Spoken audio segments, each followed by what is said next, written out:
Welcome back to another devlog with Neeshchii King. I just wanted to explain Knockback on a Rigidbody2D. I couldn't find anywhere online or, I checked, multiple sites, and I was looking all over YouTube.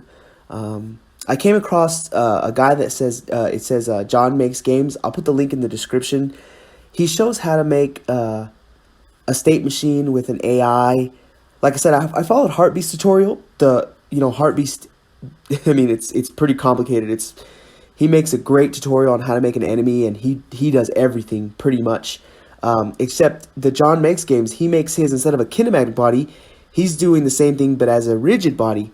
And the code is a little bit different. He changes up a few things, but he didn't add knockback.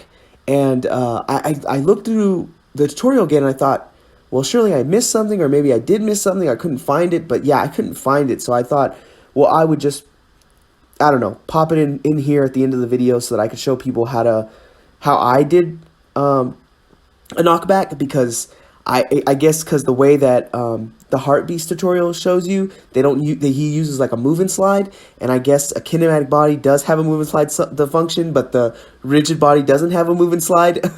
So you have to make it a little bit different. Oh, I made another enemy, and this the way I was thinking was like, I guess I'm trying to figure out game design, but you know how like you have an enemy there in the beginning and he has red eyes, he looks angry, so I thought people would fight automatically. They want to fight an enemy. It makes sense to fight an enemy.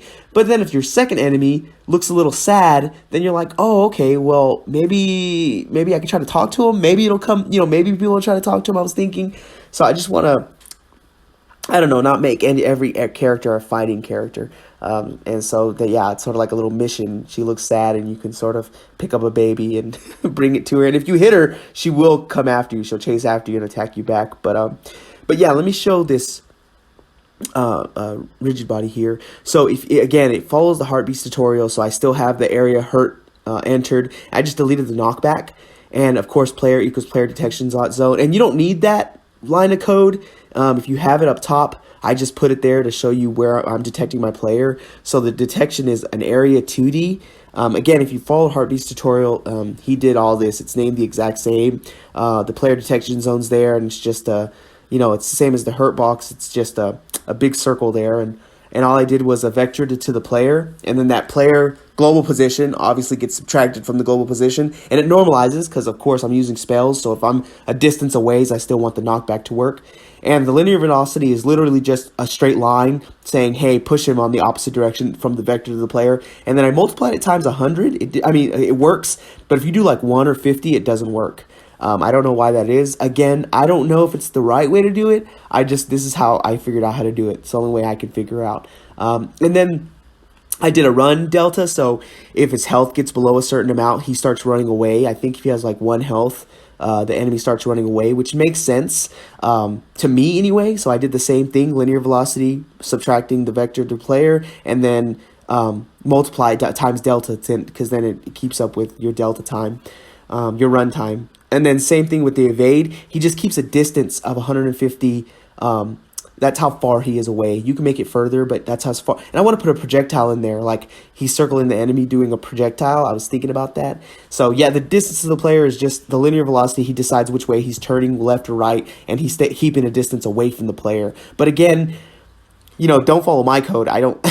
I just slapped in that John Makes Games code. I'll throw his link, the link in the description below so that you can follow his tutorial. Again, like I said, don't follow my tutorial, please, or don't look at my code and try to follow my code. Heartbeast and John Makes Games, they make a way better tutorial than I ever could. So follow the tutorial, follow their stuff, and if you're going to slap it on your game, just know, hey, if you don't see the knockback in there, you'll be like, how do I make a knockback for a rigid body? Then you can come back here and say, oh, okay, I know that the Neeshchii King, he has a little knockback on his, and you can just throw my code in there until you find something better, because again, it's there. In the meantime, I'll probably change it. It's just what I'm using right now as a knockback because I couldn't find it. And I put in some gameplay. Well, I wanted to show my code, even the wander state and the chase state. Like I said, I didn't really change anything from the Heartbeast code, so it should pretty much be the same. All I did was, if the enemy loses a certain amount of health, then evade, and if enemy gets down less than 2 health, then run away, because it makes sense that the enemy would run away from you if they're dying. They don't even want to engage, they just want to run away from you. It just makes sense that if they detect you, if they see you, they're just running away from you. To me, it makes sense to make an enemy that way. So I guess if you want, you can, do that. But I just wanted to show that how interesting it is. Don't mind the collisions there. I can add collisions to the mountains. It's just an area that I haven't worked on yet. But again, you hit him, he evades you now. He's keeping a distance from you, but once you hit him that last time, now he's just straight up running away from you. As long as he can see you, he is just, and then whenever you see 2 enemies, it's sort of interesting. It's like, who do I deal with? Okay, I better throw a fireball here, knock him back a little bit, and then, kill this enemy. Oh, and he attacked me, and then I'm going to die right here. So, but I just wanted to show people, again, thank you for keeping up with me. Have a Merry Christmas and a Happy New Year.